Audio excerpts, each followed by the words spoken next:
Hello everybody, my name is Auriga, playing some Battlefield 3 on the PC, and I just finished watching the live stream of the reveal of the new Xbox, not 720, but Xbox One. So now we're all gonna have problems trying to explain the chronological order of the release of the Xboxes. Well, there's the Xbox, then there's the Xbox 360, and now there's the Xbox One. And I gotta say this first, okay? Let's get this out of the way. I am no longer a console guy, okay? All my life, I played the PlayStation 1, the Game Boys, and I played pretty much every console. And up until 2 years ago or so, I've almost been exclusively a console player.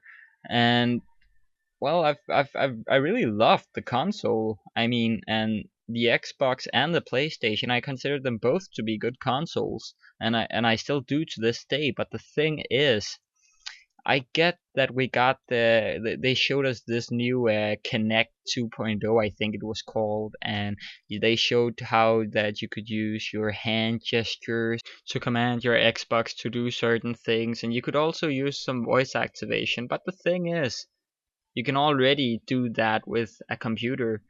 Well, the hand gesture thing, you'd have to program that yourself. I guess you could even download programs for that. But my thing is, with the technology that I saw, and from my point of view as a computer guy, there's not really anything too major with it. I guess, well, there was one thing.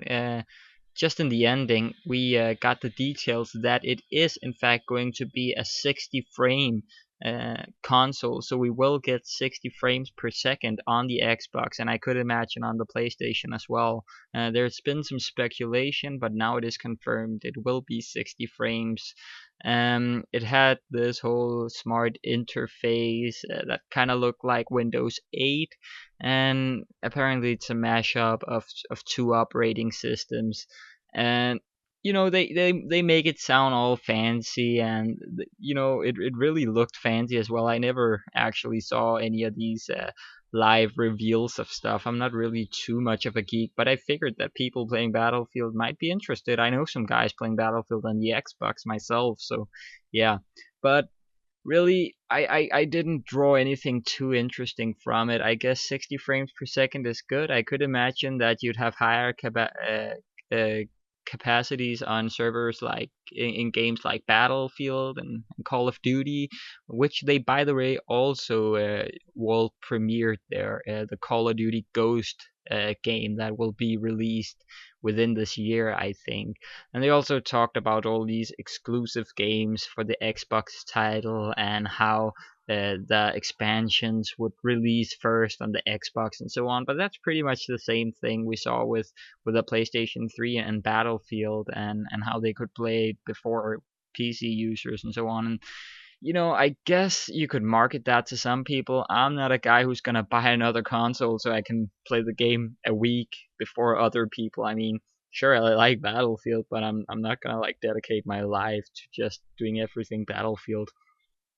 But anyways, yeah, the Xbox, I guess it is a big deal to some people, but I just for everything I saw, it's pretty much like a low end to mediocre computer, and then it has some features that I guess is kind of cool if you like watching a lot of TV. I mean, today pretty much people, I guess, just either download the series they watch, or they stream it from somewhere. But if you're still old school, kicking the old TV, yeah, then sure, you'll maybe enjoy the Xbox. But I gotta tell you this, I do critic the consoles a lot, I guess, because they're basically like little brothers to PCs, and I don't get why I didn't get that shot off. But even though that the consoles will, I guess, always be a little brother to the PC, I really gotta give it to them. I mean, the responsiveness on the Xbox One was just really impressive. This guy, he went from movies to some music, and then back to a game, and then back to music, and it was very responsive, and I didn't get the impression that it had that clunky feeling that I always get when trying to either go on a browser or some program or application on a console. So yeah, it was very responsive, and I will say that they have bettered their console a lot.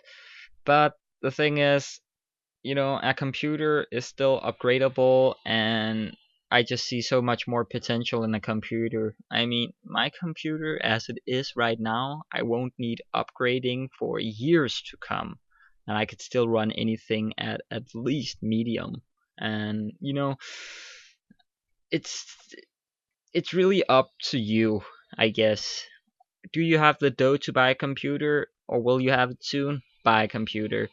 If you do not have a lot of money, or if you have children or something of that nature, or it's a gift, obviously give him a console. It's the cheaper choice. It will play the same games as the PC, but it won't get outdated. It can always play the games that it supports. It's not like you'll have to turn down your graphics. That's not an issue. But if you are more hardcore, I'm making that thing with my fingers right now. If you are hardcore and you really you really want those solid 60 frames. Well, they advertise that it's going to be 60 frames, but if you really want those solid frames and that awesome look to the ultra settings and all that, you will have to go the PC way. It's just as simple as that. It's always been like that. But anyways, I hope I wasn't too critical. I do know that I have some what do you call it, some bias, I guess. But anyways, my name is Auriga. It's been a pleasure. See ya.